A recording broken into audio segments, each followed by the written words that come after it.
Terrible things are happening in South Africa. The leadership is doing some terrible things, horrible things. So that's under investigation right now. What exactly is going on in South Africa? Earlier in the week, I sat down with someone from one of the top organizations exposing the situation there. So let's find out the terrible truth about South Africa on today's Trumpet World.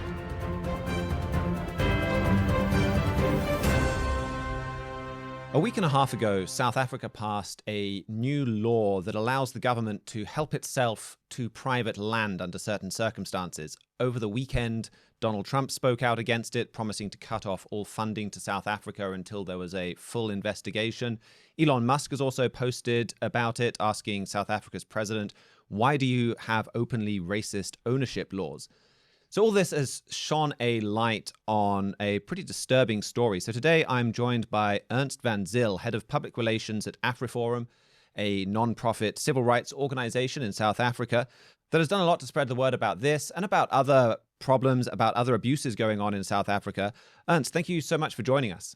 Good afternoon. I'm very glad to be able to speak to you here from South Africa, and you can fire away with any questions you might have.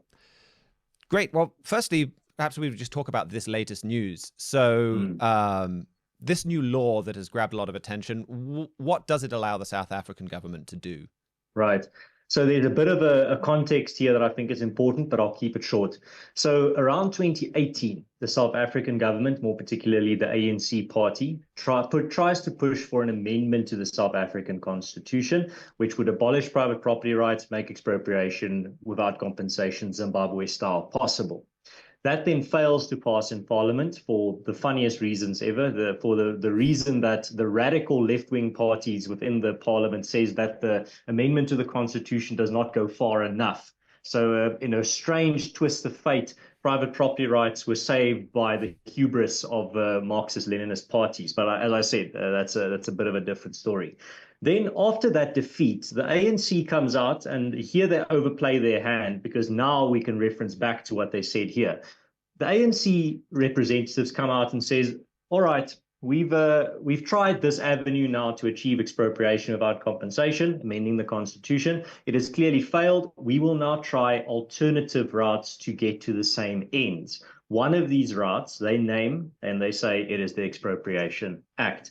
Now in 2025, they passed that expropriation bill, became an expropriation act, and now they want to pretend like, no, we will protect private property rights. This is not expropriation without compensation. Unfortunately, they live in the era of the internet, so anyone can go look up what they've said about this bill, and they very explicitly say that this is just an alternative route to get to expropriation without compensation. So that's where we stand now.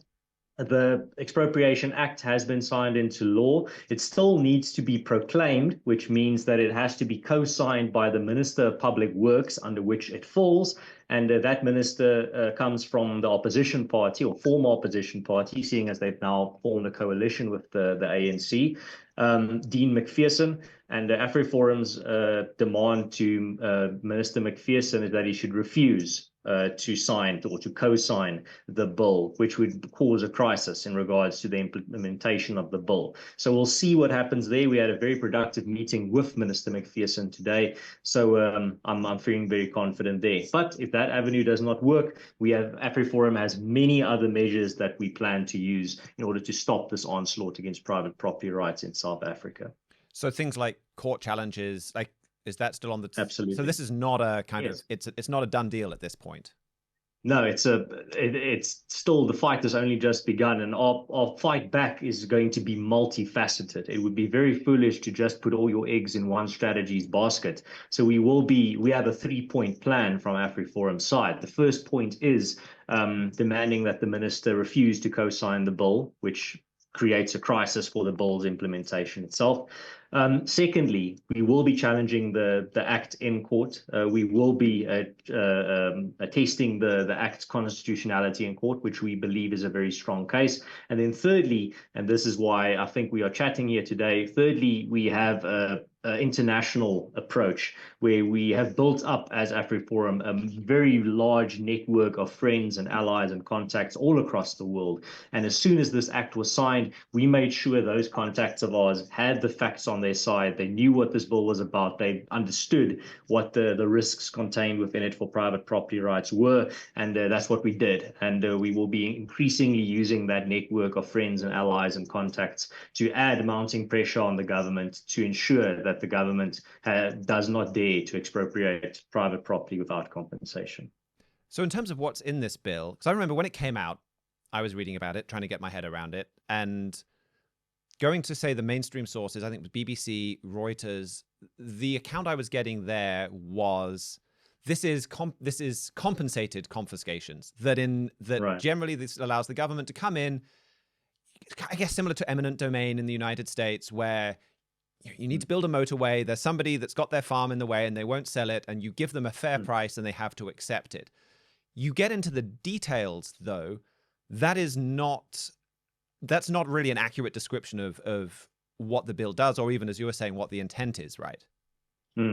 Yes, because there's so many vague parts of this bill, this act now, that make it ripe for corruption and for abuse. The best example of that is this whole idea of nil compensation.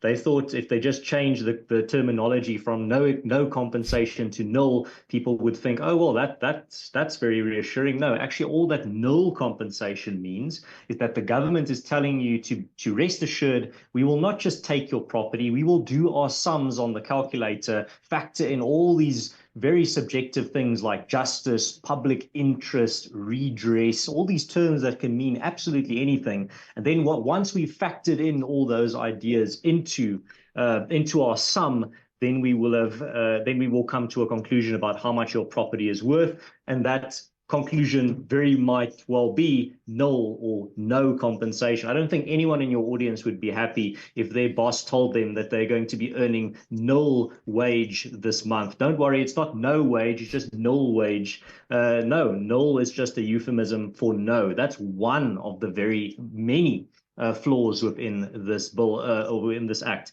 Another thing that I think is very important to realize is that AfriForum is not against expropriation with adequate, quick, and fair compensation. You find that all across the world. You find that in democracies all across the world where, as you mentioned, the government wants to build a highway, your farm is in the way. What does the government do? It doesn't just come take your farm and kick you out on the street. It tells you, all right, we are going to assess the market value of your property, and we're going to give you that fair and adequate compensation. It's not expropriation without compensation. It is expropriation with adequate and fair compensation. This is a critical point that all the analysts that are carrying water for the ANC and the South African government either willingly or unknowingly are just ignoring. It's the fact that the risk within this bill is that it opens up the possibility for nil compensation based on all these subjective ideas like redress and land reform and whatever flowery language you want to factor in. It's not a scientific process. It is a highly subjective process, and you should always measure the capacity for harm of a bill or an act based on what it would mean in the hands of a destructive, extremist, corrupt politician. How would they be able to use that bill? And this bill is an absolute playground. It is a treat for the corrupt politician. The whole idea of if we do something in the quote unquote public interest, we can pretty much get away with anything. I mean, that's a golden ticket to a corrupt politician to spin it in any way he wants. Anything can be in the public interest, in the spin factory of a adept politician. I think that brings us nicely to Elon Musk's comment where he said, why do you have Right. openly racist ownership laws? So from what I've seen, the accusation is public interest. You look in other parts of South Africa's laws and constitution, and things like racial discrimination or redressing racial balances, I guess, to put it in how it would have been, how it's put in some of those documents, opens the door for this to be applied, say, to white farmers and not to black farmers, or to applied unequally. Is that the case? That's the accusation that I've been seeing. Well, we're speaking about the government that has the most race laws on the books in the world, and I don't think there's any competition. The South African government has over 141 race laws currently on the books. I mean, this is not some conspiracy theory where you have to go down a rabbit hole to find it. You just have to go look up South African race laws, and there's fantastic work done by the Institute of Race Relations that in South Africa that documented all of these race laws in a chart and in an index, and you can find all of them there.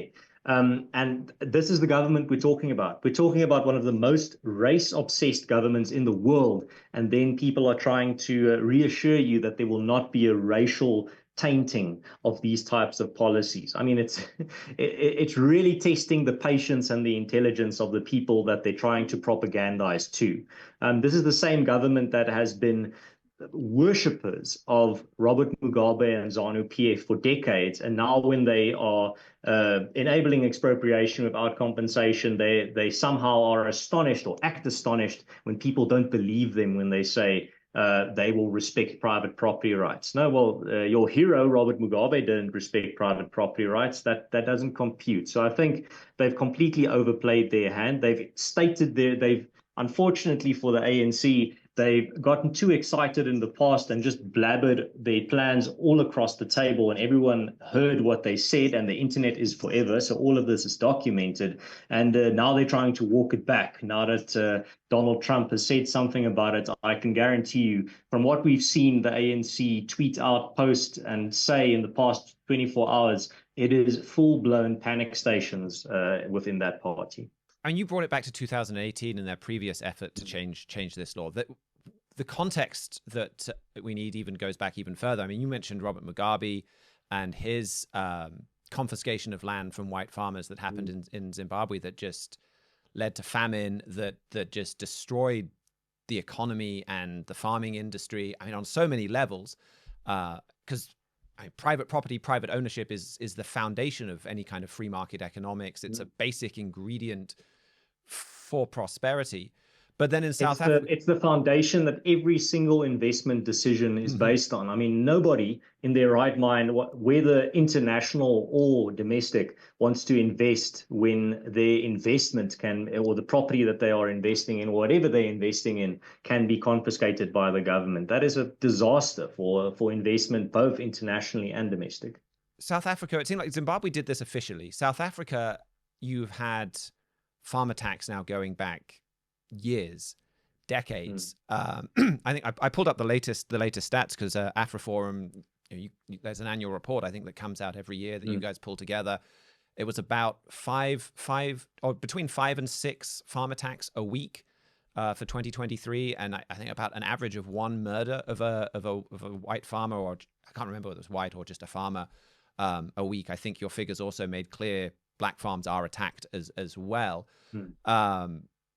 So how, I think that background, if maybe you could give us a bit more on the farmers' violence in South Africa, or the violence against farmers, is also critical to understand. And what is the government, the police on the local level attitude towards that violence? Right. So I think, unfortunately, there is a connection between government and politicians' rhetoric and the farm attacks in South Africa. To determine the motives of every single farm attack, or the majority of farm attacks, is very difficult, because you're going to need an admission from the farm attacker himself saying, I did this for these reasons. And of course, when they are when they're being interrogated in court and cross-examined, they're going to not just admit that they did an attack out of hatred or because a politician told them so or encouraged them. But here's the reality in South Africa.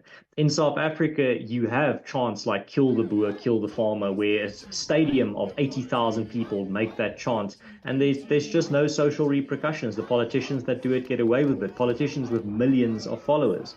We have a president that is an open denialist of farm murders in South Africa. President Cyril Ramaphosa in 2018 went to New York at a Bloomberg conference and was asked by a journalist on video about farm attacks in South Africa. And in his words, he said, they are, in Cyril Ramaphosa's words, there are no murdering of farmers or white farmers in South Africa. Those are his words. That's what he told that journalist, and he's never retracted that. He's never clarified what he meant there. It's just a blatant out-and-out lie.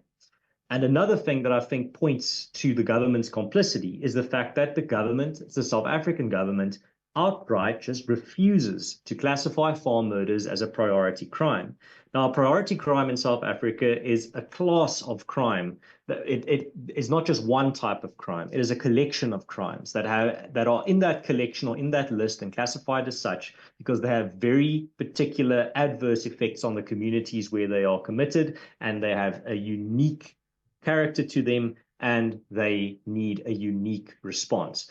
Examples of that would be cash and transit heists are a priority crime. Gang violence is a priority crime. Rhino poaching is a priority crime in South Africa. But the government just outright refuses to make farm murders a priority crime. A crime that, if it were to happen to any other profession, it would make international headlines. I mean, last year, let's take the average. There's about 50 farm murders a year on average.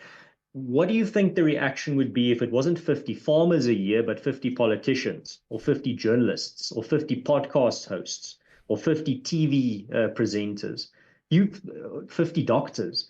You replace that number with any other profession, and it just becomes ridiculous that people would then call it normal crime. It's not normal crime. And it is one of the main indicators that it's not normal crime is that it is the only violent crime phenomenon in South Africa that is actively encouraged by politicians. And you mentioned it's hard to know the motive for every single one of these attacks. We do have some of these murders are particularly brutal. Like you have, I think from memory, it was something like 14% involve torture. And this is something this is something you saw in Zimbabwe as well, which, I mean, just in the interest of full disclosure, my mother grew up in Zimbabwe, so I have kind of, or Rhodesia it was then, so we have kind of like friends of the family that or people that she knows that have been victims in this kind of thing, where they're coming in and they're not just trying to rob the farm, it's that they're torturing brutally the owners. And it's hard to see anything but a kind of a terror motive, a motive to encourage other farmers to leave their farms, to not stick around, and to even leave the country, which in Zimbabwe's case, I think South Africa's as well, quite a lot of people have done. So I have seen some make the connection where this law says if you abandon your property, that's one of the things the government can do to step in and take it over. Is this law designed to work with these farm attacks, or is that a bit like a step too far, seeing conspiracy too far, that this is, if people flee their land in fear, well, now the government can come and officially take it over? Well, it's absolutely right where you mentioned the high levels of torture that we see. I don't remember the exact percentages, and I don't want to just put out a number that I can't verify here now. But in many cases with farm attacks and farm murders, there's a high level of torture, and there's a lot of times not even anything taken or stolen. It's just violence for the sake of violence, murder for the sake of murder. Very suspicious. But as I said, no farm attacker or farm murderer is going to admit in court that they did it out of pure hatred. That's just going to harm their chances of getting a lighter sentence. So you unfortunately can't really see into the hearts, but you can make a deduction based on the behavior that you see in many of these attacks. When it comes to the connection between the Expropriation Act and farm murders, I don't think there's enough evidence to show that type of plot at the moment. But what I can tell you is that there's definitely a connection between the anti-farmer and anti-white rhetoric that we see from politicians and the land rhetoric and farm murders. A lot of high-profile politicians in South Africa, when they talk about farmers, when they talk about the land issue, they talk about farmers and they call them rapists, they call them land thieves, they call them the descendants of evil people, they call them every horrible smear term under the sun to millions of people, and then people are surprised that there are lunatics and psychopaths out there that hear that politician calling farmers basically Satan incarnate and then take it into their own hands to get revenge. I mean, it's a very clear connection, and I think that's where the real evil is when it comes to political rhetoric in South Africa, is that some groups, it seems, are just socially acceptable to attack, antagonize, and just describe in the most prejudiced and hateful ways, and the politicians get away with it. So with these connections, maybe this might be a little outside of your remit, I guess, as with AfriForum, and feel free to not answer if it is. But do you see a connection between some of the things that are happening in South Africa, say, and then some of the in the Western world with DEI, things like relief funds to farmers in the United States that are only available if you have certain protected characteristics? You get funds, whereas white males farmers don't. I mean, do you see that as being, say, on a very small scale, or perhaps a very first step towards what South Africa is doing? Or is this more of a unique phenomenon to South Africa because of South Africa's history? Well, in South Africa particularly, you see a lot of venom and poison within the racialized nature of the political rhetoric. As I said earlier, I think South Africa is probably the most race-obsessed country in the world, but particularly thanks to our government, not thanks to the people on the ground. I mean, I've never been racially abused by a normal person on the street, but I've been called every racial prejudice name under the book, under the sun by politicians. And I've even seen politicians on TV encourage violence against people based on the color of their skin with impunity. So I think this all forms part of that larger milieu in South Africa of just race obsession from the government. There really is just a genuine sense or a genuine element of evil here, racial hatred that we see from the government. It's not just cynical politicking. There's a genuine hatred and a prejudice there, and the South African government needs to be called out for it. And I'm very glad to see that figures like Donald Trump and Elon Musk are doing it. And you can see by the panic from the ANC's side that they just can't handle it. They are not used to international criticism. They don't know what to do when they are criticized. And all AfriForum had to do was to make sure that everything that they say, everything that they do is seen and heard by the right people internationally. And the rest is now history. So I'm sure there's a lot of people listening to what you're saying, and that, yeah, they're outraged at this law, that they recognize the evil that you're talking about. But at the same time, they'll see news articles and that talk about, well, for South Africa, the vast majority of the land is still in the hands of white farmers, and they'll kind of look and say, well, yeah, the expropriations bill, just confiscating land, that's not the solution. Is there a more positive way forward? Is that something you see that needs to be changed? And if so, what's the best way to go about changing that? Right. So the first step is land needs to stop being used as a political weapon in the hands of cynical and hateful politicians. That's the first step. Secondly, there is a restitution process in place. A land restitution process has been in place for decades in South Africa, where if you come with evidence and proof that you were dispossessed by the previous regime, you get your land back. The thing is, that process has been completely derailed by corruption, mismanagement, cronyism. The process has pretty much just become a joke, which means that there is no avenue for fair restitution in South Africa. And that's AfriForum's stance, is fix the restitution, evidence-based restitution process that is already in place. A restitution process, again, that is built on a foundation of fair and adequate compensation, not expropriation without compensation. That's the second thing that can be done. The third thing that can be done is that people need to know the facts about land in South Africa. There is no hunger for agricultural land in South Africa, no matter how many times politicians scream about it. And we know this based on the statistics of the government itself. The Department of Land Reform disclosed this year, 2025, or I think it was early this year or late last year, they disclosed that in all the thousands of successful land claims that have been completed since 1998, 87% of successful land claimants preferred money rather than the land itself to be returned to them. That does not speak of a hunger for land. That speaks of a hunger for opportunities, a hunger for a better future for yourself and your children. And this is an incredibly inconvenient fact for the government because they need people to be demanding land. There needs to be a hunger for land. That's just not the case on the ground. On the ground, there's a hunger for the end to crime. There's a hunger for the end to unemployment. There is a hunger for better education opportunities. And there's a hunger for the economy to be fixed and put on the right track. And there's a hunger for the end of rolling blackouts that have been going on since 2007. So, I mean, those are the real issues, that the bread and butter issues that people care about. There's no hunger for agricultural land. Otherwise, 87% of land claimants wouldn't be taking the money. And you mentioned the expropriations bill. There's a plan in place to challenge that. I mean, you brought in the rolling blackouts, a whole lot of these other problems.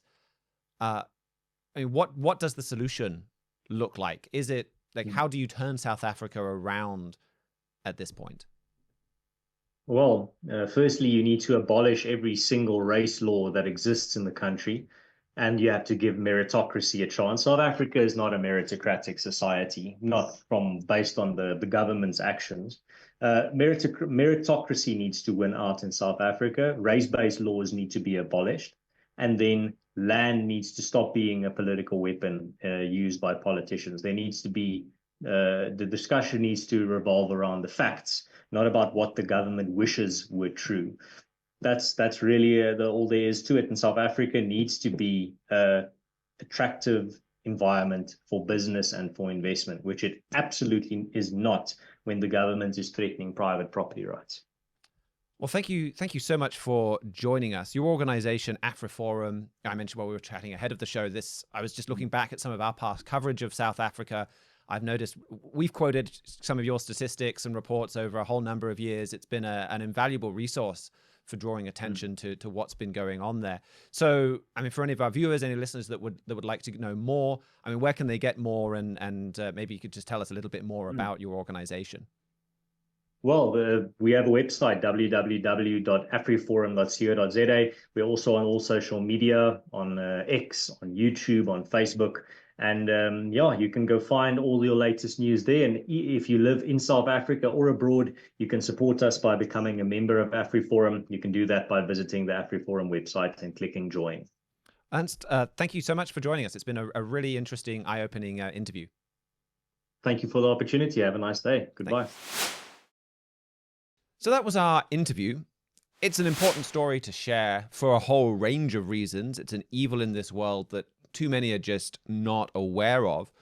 But the situation in South Africa also gives us some powerful warnings about some very fundamental truths. Why is rule of law and property rights so powerful? Why do you get not just poverty, but hatred, violence, and suffering when people move away from the rule of law and from basic property rights? And South Africa powerfully shows the importance of just some very basic fundamental principles at the foundation of Western civilization that are increasingly under attack, not just in South Africa, but around the world. Free market capitalism is the most successful system mankind has ever devised for lifting people out of poverty. The data on that is clear and inarguable. And I'm not saying that the world as it is perfect by any means. There are still clearly injustices and a lot of poverty and things like that. But there is something very powerful about free market economies and just these foundational principles of rule of law and property rights. But did you know that these principles came from the Bible? And you don't need to believe me or even Bible scholars in general on that. I'm usually in this show, I'm holding up the Bible, but here I've got a secular book. This is by a Harvard economics professor, David Landers, a pretty big, thick tome. And he writes, the concept of property rights went back to biblical times. And when he's tracing, okay, what makes nations rich and powerful and successful, he gets back to property rights and the rule of law as being, and law applying to the poor and the rich alike. He gets back to that coming from the Bible as being a core part of the secret to prosperity. And he actually even references the Bible in a book on economics. He goes back to passages like Numbers 16, where Moses is accused of abuse of power. And Moses addresses that and says, well, whose property have I taken? In any other society at the time, it was taken for granted that the will of the ruler was supreme. If he wanted your property, he could take your property. But only in Israel was the law supreme. And would Moses say, well, no, I haven't taken anybody's property? And in that, there's an admission that it would be unjust if he, as the ruler, had come along and taken somebody's property. This rule of law, this respect for property rights, landers' rights, set the Israelites apart from any of the kingdoms around. And this idea of one rule for all, binding on the ruler and on those being ruled, and that even the ruler has to respect the property of those that he is ruling, and the land and the goods, the animals, that he has to respect all of that. That is radical. And certainly was for that time. And this secular scholar is tracing the roots of prosperity in the Western world. Why are we so wealthy compared to other parts of the world? And he says, well, part of it gets back to this one principle that Western civilization got from the Bible. And South Africa shows what happens when you turn your back on that.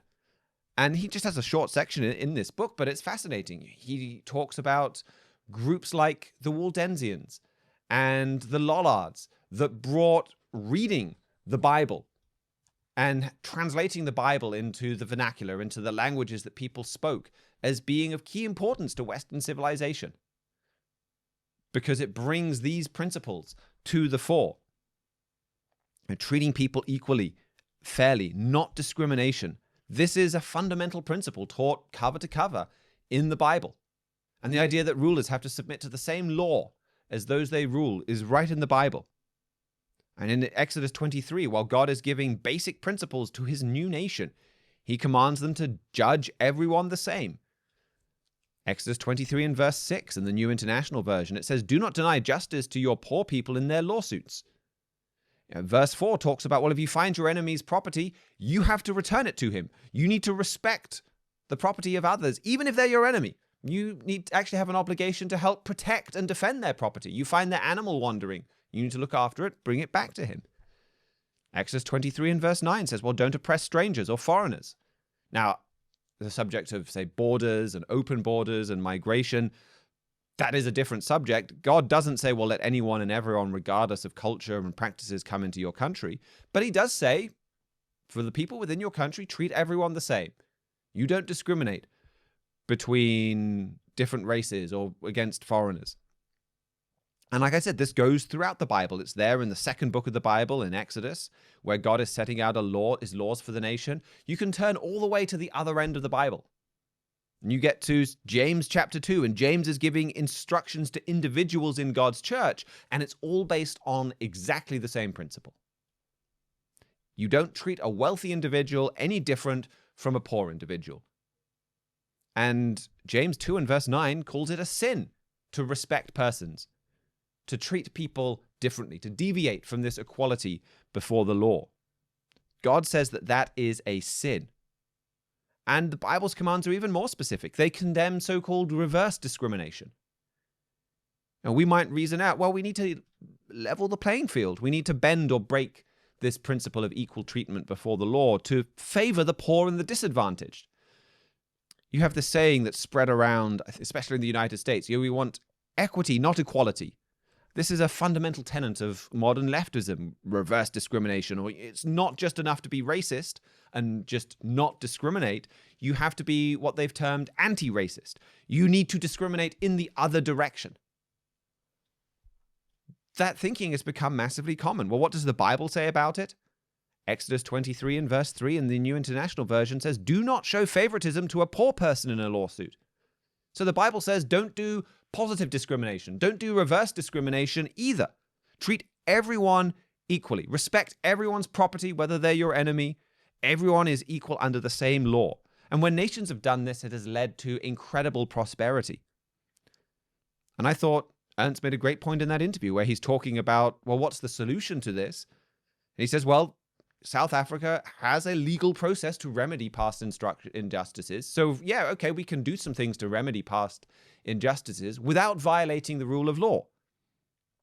And so there's a process. If your land was stolen from you or your family, well, yeah, let's have a legal process where you can get it back or get fair compensation.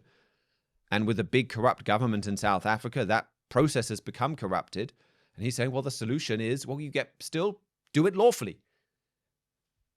And okay, maybe there is past injustices that need correcting perhaps, but we can have a lawful process to do that. We don't need to violate this principle of equality before the law, and we don't need to take away property rights from certain classes of people. And whenever we reject these basic foundational principles, like equality before the law, we get disaster. South Africa is proving this. It may sound nice to show favoritism to the poor or to a marginalized group or to people that might have suffered some injustice in the past. It might feel right. And again, you can have a lawful process perhaps to remedy past injustices, but to show favoritism, to discriminate, to take away property rights from certain groups, the Bible condemns it. And the experience of South Africa and Zimbabwe condemns it.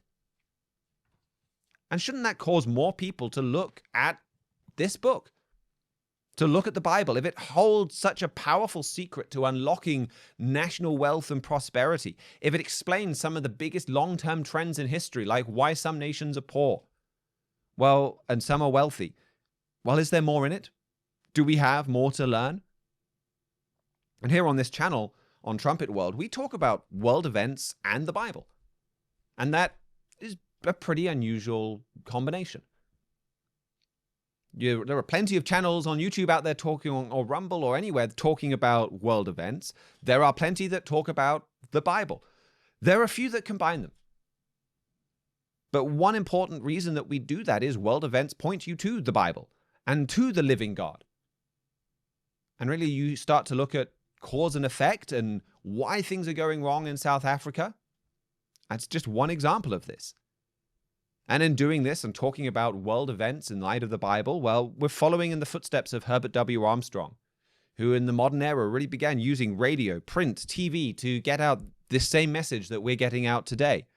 And he made this point a lot, that it gets back to cause and effect, and that when we do things that come from the Bible, well, it causes good things to happen. And here's a small clip from a message that he gave. I think it was probably in the 80s, though I don't have an exact date. Everything is a matter of cause and effect. For every effect, there has to be a cause. For all of the troubles in the world, something is causing them. And I can tell you in a word what is causing them, and I don't have to convince you people because I'm sure you already know. It's just a little three-letter word, S-I-N, sin. Now, what is sin? 1 John 3:4, sin is the transgression of law or of the law. So everything is a matter of cause and effect. Those things that cause suffering, God designates as sin and tells us to avoid them. Discrimination, treating people differently based on wealth or their background, God says that is a sin. Having racial laws, whether they favor black or white, is a sin. And it will cause poverty, suffering, and misery. And so South Africa has more racial laws than anywhere else on the planet. And you see a nation that has very rapidly lost a whole lot of prosperity, lost a whole lot of security, that has become quite a terrible place to live. Any deviation from God's principles in the Bible will cause poverty, suffering, misery.